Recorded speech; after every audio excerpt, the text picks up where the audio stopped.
Bienvenidos, señores, al curso de capacitación de CAMEX, Peruana de Comercio Exterior. Soy el profesor Mario Montoya Estuba, sociólogo de profesión, especializado en los temas de gestión pública. Vamos a tratar en esta primera sesión sobre el Estado. Vamos a tener una visión de lo que es el Estado. El Estado es una institución que tiene un origen, una aparición histórica. Hay toda una discusión al respecto. ¿El Estado cuándo aparece? Hay un enfoque que dice el Estado aparece cuando la sociedad se descompone en grupos de poder económico, cuando aparece clases sociales. Otros hablan de que el Estado es una necesidad histórica que surge como consecuencia de un estado natural, en un estado en que el hombre vivía en barbarie y que obviamente ve la necesidad de crear este organismo porque si no se produciría el enfrentamiento de todos contra todos. El hombre es un ser social por naturaleza, es el ser más social de todos los seres que existen en la naturaleza. Si ustedes se dan cuenta y analizan, no podemos vivir sin la presencia de nuestros semejantes. Y todo lo que hacemos, tenemos, desenvolvemos y alcanzamos, lo hacemos a través de la sociedad. Somos seres que tenemos que desenvolvernos en colectividad.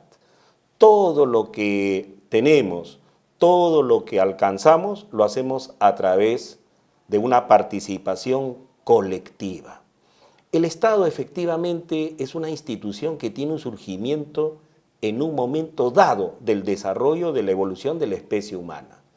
Muchos hablan de la edad de oro, hasta la Biblia nos habla del paraíso, el paraíso que se perdió, en el cual el hombre en teoría era feliz porque vivía en contacto directo con la naturaleza, no tenía obligaciones, no había necesidad de trabajar, no había una necesidad imperiosa de buscar recursos, el mantenimiento. El hombre obtenía sus recursos de una manera libre, no había propiedad privada y en fin, se habla de una edad de oro. Pero se dice que justamente el hombre va desarrollando, el hombre va alcanzando un nivel de desarrollo y obviamente van apareciendo ya formas en las que ese paraíso se pierde. Y justamente nos hablan del estado natural. Pero en ese estado natural, obviamente se empieza a desarrollar un conflicto entre los seres humanos. Entonces se habla justamente de que si no hubiera un estado, los seres humanos se desgarrarían unos a otros, los seres humanos se enfrentarían unos contra otros. Y justamente los seres humanos, al darse cuenta de que había un estado en el que finalmente íbamos a pelearnos todos contra todos, deciden, por una suerte de consenso, delegar a alguien para que lleve el control, la organización de toda la colectividad y haga posible una convivencia pacífica.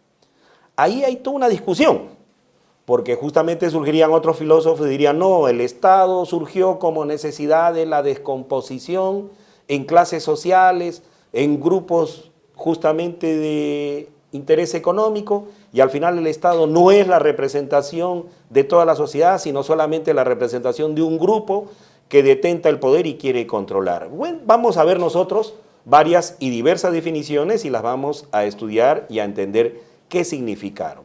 Pero vayamos. Correcto. En conclusión, el Estado obviamente es una organización que surge en un momento dado de la historia del desarrollo de la humanidad. Efectivamente, no hubo Estado en algún momento del desarrollo de la humanidad. El Estado es un concepto histórico, es el desarrollo de la sociedad en un momento dado.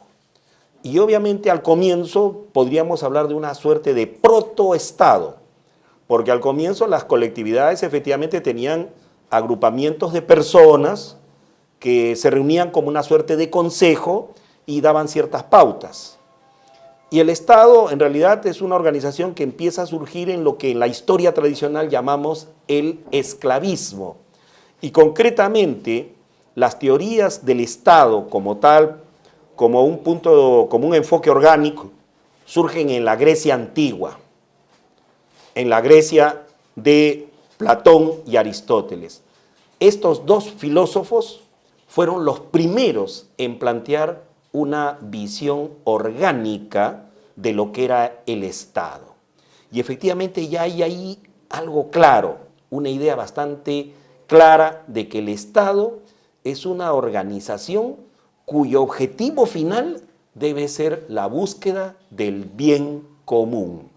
Y ahí surge Platón. Platón inicialmente tiene una teoría bastante interesante. Lo que yo rescato de estos dos grandes filósofos, Platón y Aristóteles, es que tuvieron muy claro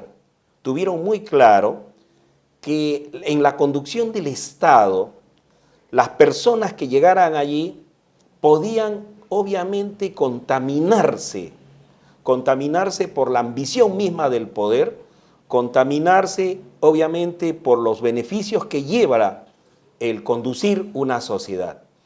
Y por eso Platón dice, ¿quiénes deben llegar al Estado? Platón se da cuenta que el Estado es una entidad, una organización importante para la sociedad. Ya se da cuenta que el Estado, en ese momento del desarrollo de la humanidad, cumple un papel muy importante y destacado. Y el Estado, desde ese entonces hasta el presente, está cumpliendo un papel importante en nuestras sociedades. En algunos momentos se ha dicho más Estado, en otros menos Estado, pero finalmente la discusión central ha estado en el tema del Estado. Y veamos, el Estado se ha visto como una organización que en teoría nos puede llevar a la felicidad. Y Platón justamente dice, los que lleguen al poder deben ser los mejores. ¿Pero a qué se refería con los mejores? No se refería a los mejores en cuanto a origen económico o en cuanto a una clase social privilegiada. Él se refería mejores en cuanto a personas capacitadas para conducir el Estado. Él decía, ¿quiénes deben conducir el Estado? Los filósofos, personas que lleguen al poder pensando en el bien común. Y él tiene un planteamiento idílico y dice, deben prepararse personas que por su habilidad y capacidad demuestren una habilidad de conducción. Y justamente dice, hay que prepararlos y llegada a una edad madura, sobre la base de 50 años, una vez que han pasado por toda una serie de pruebas, puedan conducir el Estado. Y habla de que todos los que lleguen al Estado deben perder toda clase de interés y nexo material, económico y hasta familiar. Y es por eso que él habla de un comunismo, pero no habla de un comunismo a nivel de toda la sociedad, solamente habla de un comunismo, o sea, no en el sentido que se planteó como el socialismo o el marxismo, sino él habla de un comunismo en la élite que gobierna, que debe compartir todo y que no debe tener ningún bien, ninguna propiedad, ningún interés, que lo único que debe interesarles es la realización del bien común, la conducción del Estado. Y ahí ya estamos viendo el nacimiento, el origen de esta palabra que se llama gestión pública, porque al final el objetivo de la gestión pública es que los ciudadanos reciban beneficios. Y ya justamente en aquel entonces ya había una idea embrionaria, una idea inicial de bien común, de que el Estado sirviera a los ciudadanos. Entonces Platón nos plantea aquello y obviamente fue muy criticado y él mismo también finalmente reconoció que su planteamiento era ideal y por eso él ya va, su teoría la va replanteando, reformulando y él haría otro escrito justamente que se llama justamente de las leyes para mejorar ese enfoque. Aristóteles, ¿no?, que es el continuador de esta teoría, crítico del planteamiento de Platón, finalmente diría, efectivamente, el Estado es la organización máxima y suprema en la conducción de la sociedad. Él dice que en el Estado, obviamente, encontramos la realización de los ciudadanos. Ambos filósofos se dan cuenta que finalmente la ética encuentra la expresión máxima en la conducción del Estado. O sea, ya los griegos vieron con claridad que el Estado debería ser una entidad que conduciera a la sociedad guiada por la ética y sobre todo la búsqueda del bien común. Claro, con las limitaciones de la época, porque puede resultar contradictorio que estos hombres hablaran eso y sin embargo apoyaran el esclavismo. Tenemos que ubicarnos en el contexto, pero dentro de lo que ellos concebían la ciudadanía, o sea, el Estado conduciendo a los ciudadanos, la idea central era esa, que sirvieran, ¿no?, a todos y que el fin supremo de la sociedad se conseguía a través de esta organización máxima llamada el Estado. Y que al final allí se llegaba a plasmar en su máxima expresión lo que era la ética. Pasado, por eso, ¿no? Por eso decimos acá que las primeras concepciones orgánicas sobre lo que es el Estado nacieron en Grecia. Platón nos plantea un ideal dirigido por la aristocracia. O sea, ¿a qué se refería él con la aristocracia? Se refería a un Estado en el que gobiernan los mejores y los sabios. Él consideraba que la timocracia, el gobierno de los más fuertes y valerosos. Y para Platón, obviamente, los modelos que se desviaban de este ideal eran la oligarquía, el gobierno de una minoría, ¿correcto? Y la degeneración de estas formas ideales era la democracia, ¿no? Pero lo peor de todo, decía Platón, era llegar a la tiranía, ¿no? Entonces, al final, ¿cuál es el planteamiento de él? Que los gobiernos deben ser dirigidos por aristócratas, es decir, los mejores, los sabios, y que el segundo tipo de gobierno ideal sería la timocracia, es decir, el gobierno de los más fuertes y valerosos.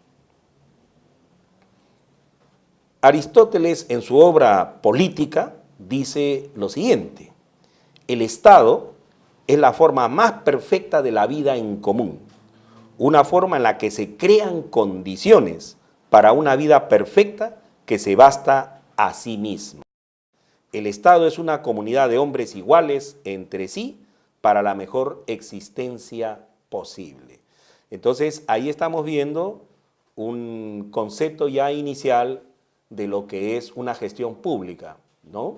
Ya ahí se veía el Estado como un ente gestor de bien común. Estos dos filósofos han sido la base, en realidad, del concepto a lo largo de la historia. Cuando viene la Edad Media, como ustedes recordarán por sus estudios universitarios y de colegio, la Edad Media se basó en lo que dijeron estos filósofos, especialmente Aristóteles, y por eso nace una visión filosófica que se llama la escolástica.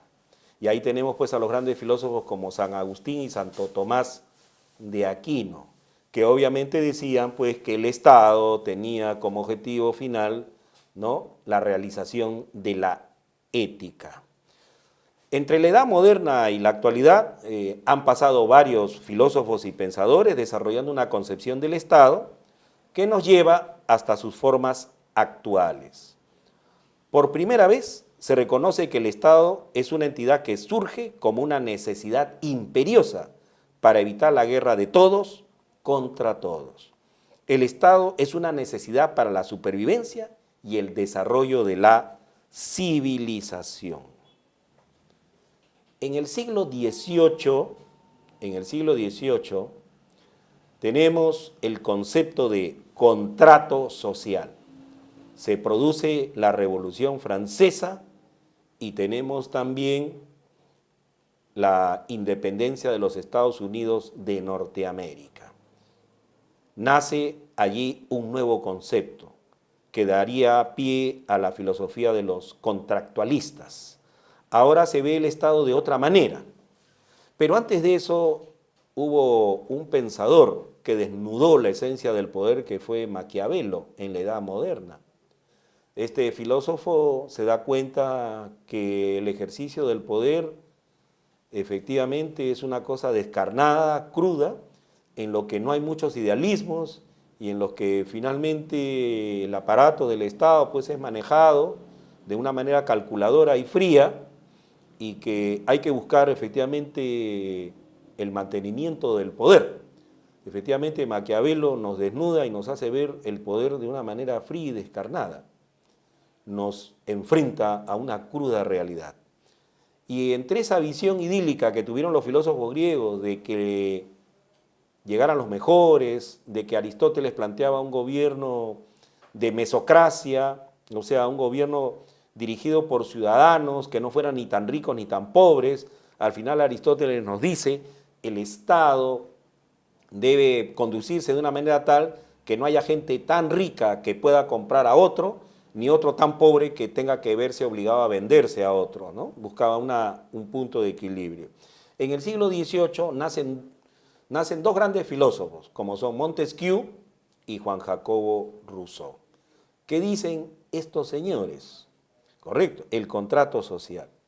Ellos dicen pues que el ejercicio del poder, la conducción del Estado debe ser un pacto, debe ser un contrato, el contrato social. ¿Y cuál es la expresión actual del contrato social? Es la constitución política. La constitución política no es otra cosa que un acuerdo entre gobernantes y gobernados. Y a través de esa carta magna o a través de ese conjunto de leyes que son la guía de la conducción del Estado, se dice allí cómo debe realizarse esta relación. Si nosotros leemos la Constitución Política del Perú, leemos ahí que obviamente el Estado peruano busca la felicidad o la satisfacción plena de los ciudadanos, que los ciudadanos que viven en este territorio se sientan plenamente satisfechos. Obviamente esto es un enfoque teórico, filosófico, ¿no? En la práctica suceden otras cosas, pero justamente Montesquieu fue el que plantea la división de poderes, y es ahí donde nacen los poderes del Estado: poder ejecutivo, poder legislativo, poder judicial. Ya con el tiempo nacería el poder electoral, pero básica y esencialmente eran tres poderes: ejecutivo, que es el presidente actualmente con sus ministros; el legislativo, constituido por el Congreso. Nosotros tenemos una situación unicameral, en otros países es bicameral, Cámara de Diputados y Cámara de Senadores. Nosotros somos una Cámara unicameral, solamente con congresistas. Y el Poder Judicial. Supuestamente estos tres poderes son independientes y autónomos, y esto es así porque de esa manera el poder se divide. Y obviamente el Poder Ejecutivo no tiene todo el poder, porque de esa manera no puede ejercer un control pleno y absoluto. Entonces, los poderes se equilibran entre ellos. Justamente Juan Jacobo Rousseau nos plantea unas teorías muy interesantes, ¿no? Él dice, ¿cuál ha sido la desgracia de la sociedad? La desgracia de la sociedad, dice él muy filosóficamente, fue que a alguien se le ocurrió cercar un terreno y decir, este terreno es mío y nadie va a entrar aquí y esto va a ser de mi propiedad. Y entonces Rousseau dice, la desgracia de la sociedad es el nacimiento y la aparición de la propiedad privada. Y a partir de ahí, obviamente, nacen una serie de exclusiones, pugnas, y nace obviamente el enfrentamiento. Por eso se habla de que el Estado, ¿no?, surge como necesidad de evitar que entre las personas se produzca un enfrentamiento de unos contra otros. Hobbes justamente dice, ¿no?, una frase filosófica lapidaria: el hombre es el lobo del hombre. En el siglo XVIII, muchos pues dicen, lamentablemente, el hombre es egoísta, el hombre tiende a enfrentarse, el hombre tiende a apropiarse de cosas, y por eso tiene que haber un poder por encima de él que evite que se enfrente a otro y finalmente se produzca acá la ley de la selva, de todos contra todos. Al final, el Estado es una organización que frena y reprime esa suerte de instinto que tenemos de enfrentarnos, porque si no hubiera un poder por encima de nosotros que frenaría estos instintos de enfrentamiento, dicen muchos, terminaríamos extinguiéndonos como especie porque nos mataríamos unos a otros. Entonces ahí Rousseau justamente dice, la desgracia de todo esto fue la aparición de la propiedad privada. Por eso es que de ahí muchos dirían, sí, es la propiedad privada la desgracia de todo, y justamente nacerían las ideas socialistas y revolucionarias. Y hoy en día, al respecto, se tiene una visión justamente de término medio. Se dice, muy bien, tiene que haber propiedad privada, pero también tiene que haber responsabilidad social. Entonces se habla hoy en día de que la gran empresa, el actor privado, debe tener obviamente una responsabilidad social. Debe darse cuenta que su accionar tiene consecuencias y resultados concretos con los ciudadanos, y por eso se habla de una responsabilidad social, y se le obliga obviamente a las empresas de los privados a cumplir con ciertas leyes y normas que han de servir para que los trabajadores puedan satisfacer sus necesidades. Entonces Rousseau nos habla del contrato social, de la necesidad de llegar a un pacto entre gobernantes y gobernados. Establece por contrato los principios políticos de cooperación social, superando el primitivismo. De aquí nace la idea del contractualismo.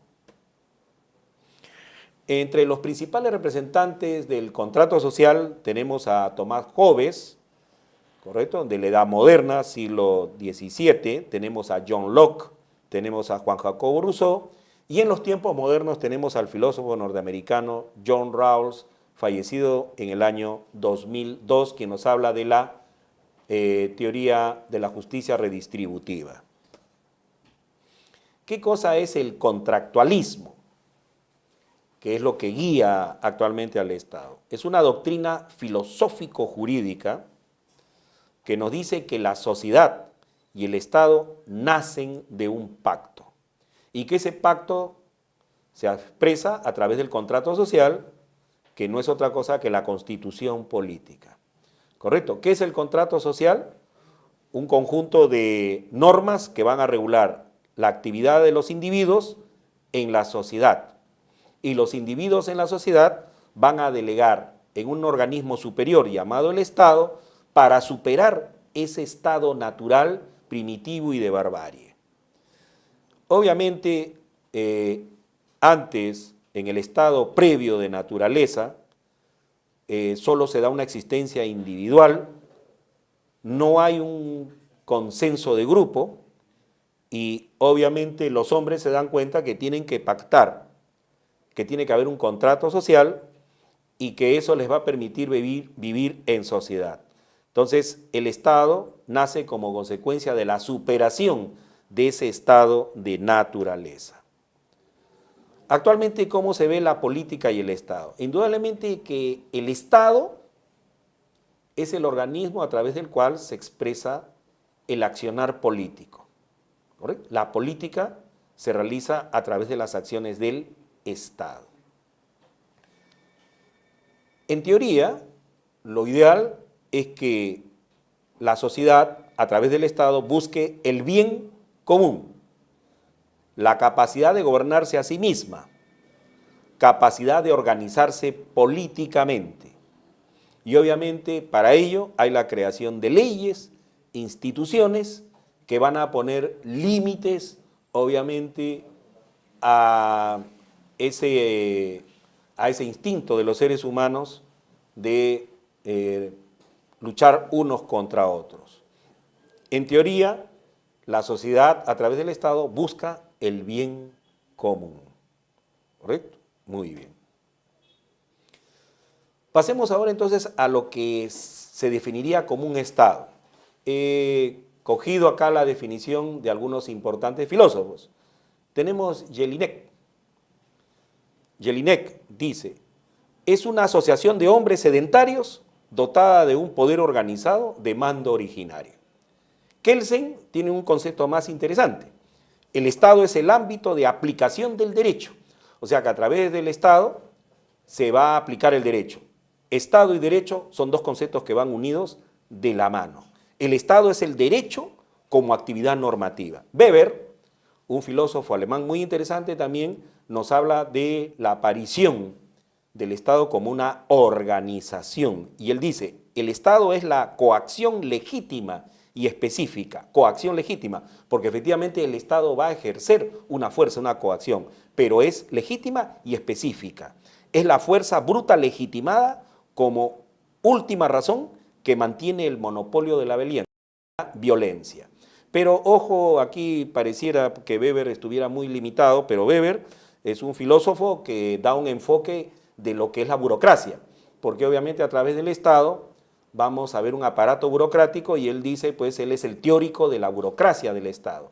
Y dice, el Estado está constituido por profesionales especializados, es un conjunto de personas que van a trabajar en función a normas racionales. Rousseau nos dice, el Estado se basa en un contrato social, donde el poder que rige a la sociedad es la voluntad general que mira por el bien común de todos los ciudadanos. Maquiavelo nos dice acá algo, ¿no?, que nos va a desilusionar. Dice, si una persona desea fundar un Estado y crear sus leyes, debe comenzar por asumir que todos los hombres son perversos y que están preparados para mostrar su naturaleza, siempre y cuando encuentren la ocasión para ello. Efectivamente no deja de tener cierta razón, pero no podemos caer tampoco en una visión tan pesimista. Pero sí, él da una visión descarnada de lo que es el poder.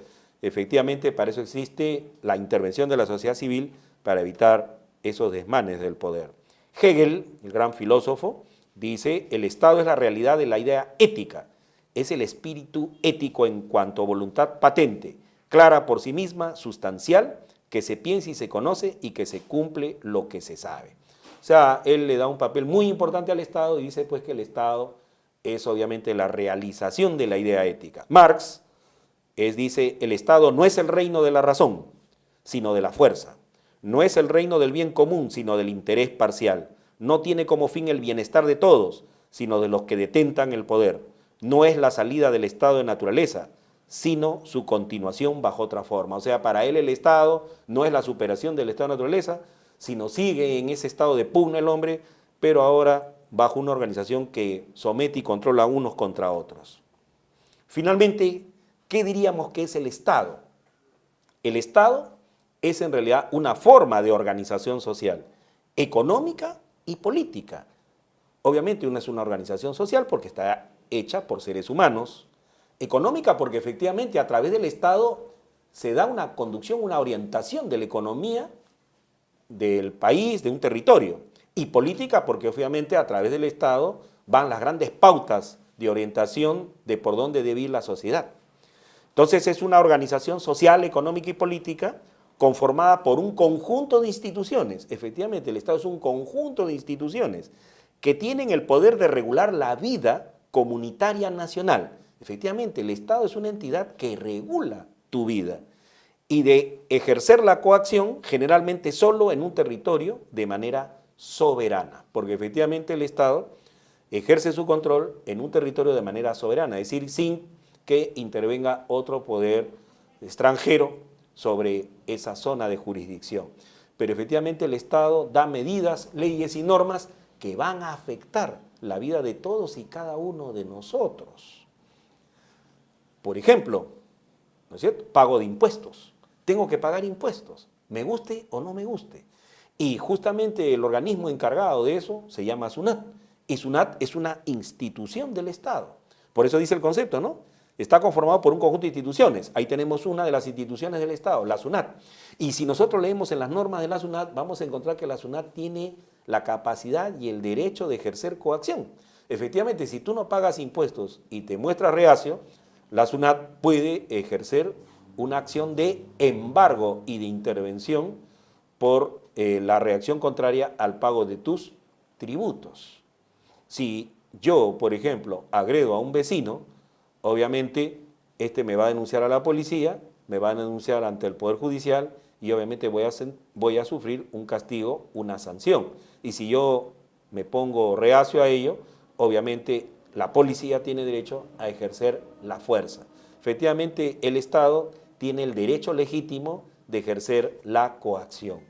Nosotros los hombres, las personas, hemos delegado en esta institución llamada Estado la capacidad de poder ejercer la coacción. Es una coacción legítima, una coacción aceptada, porque a través de esa coacción encontramos el ejercicio de la ley, de la norma. Es decir, esta coacción es para que la norma se cumpla, la ley se lleve a cabo. Entonces, concluiríamos pues que el Estado apareció en un momento dado de la historia de la humanidad. El Estado no ha sido un organismo que ha estado siempre presente en el desarrollo de la humanidad, y que los primeros filósofos que dieron una visión orgánica, un planteamiento teórico a lo que es el Estado, fueron Platón y Aristóteles. Y que ellos sentaron las bases, y sobre eso se ha venido desarrollando y discutiendo hasta el presente. Hasta el presente pues se habla mucho de que el Estado debe servir a las personas, que el Estado es una institución que debe servir al desarrollo de los ciudadanos, que el Estado debe hacer inclusión, que el Estado debe servir a la colectividad.